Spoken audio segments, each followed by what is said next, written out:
सर्वांचं स्वागत आहे या व्हिडिओमध्ये.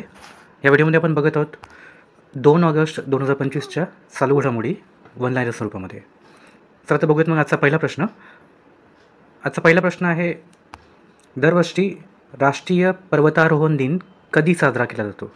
त्याचं उत्तर आहे 1 ऑगस्ट. पुढील प्रश्न आहे, विक्रम साराभाई स्पेस सेंटरचे नवीन संचालक म्हणून कोणाची नियुक्ती करण्यात आली आहे? त्याचं उत्तर आहे डॉक्टर ए राजराजन. पुढील प्रश्न आहे, 71व्या राष्ट्रीय चित्रपट पुरस्कारांमध्ये विक्रांत मेसीसह आणखी कोणाला सर्वोत्कृष्ट अभिनेत्याचा पुरस्कार मिळाला आहे?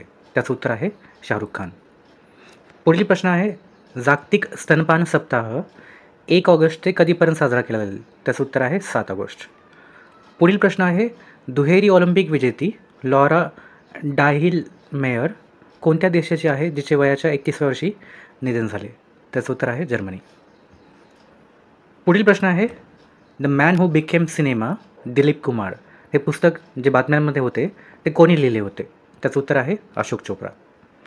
पुढील प्रश्न आहे, 4500 वर्ष जुनी हडप्पा संस्कृती अलीकडेच कोणत्या ठिकाणी सापडली आहे? त्याचं उत्तर आहे जैसलमेर.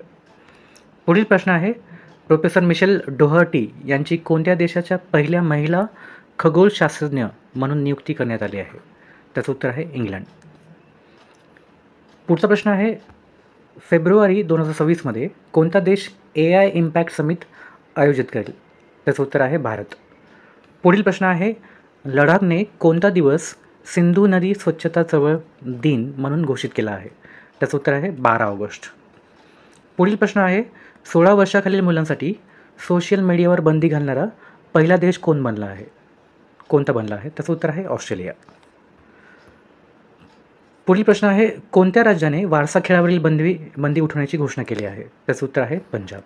आणि आजचा शेवटचा प्रश्न, युनो साव यांची अलीकडेच कोणत्या देशाचे पंतप्रधान म्हणून नियुक्ती करण्यात आली आहे? त्याचं उत्तर आहे म्यानमार.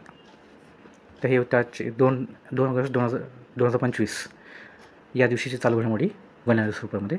धन्यवाद.